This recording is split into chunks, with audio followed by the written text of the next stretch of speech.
partly cloudy with a 30% chance of showers and thunderstorms. Highs in the mid-80s.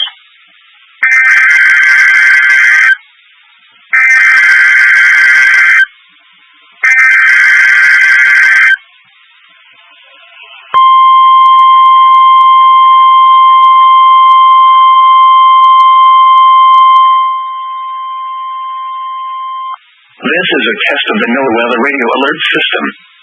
During hazardous weather and emergency situations, the alert tones which were just broadcast will automatically activate special receivers to alert you of impending hazards.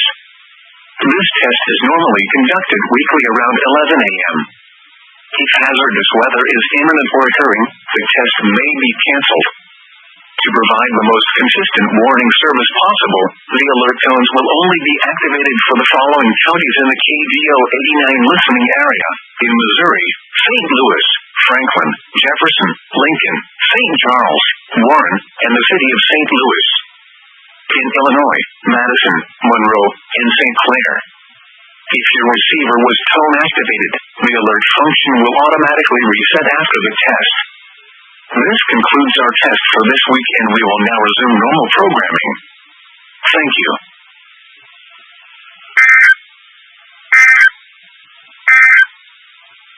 Here is the forecast for parts of east central Missouri.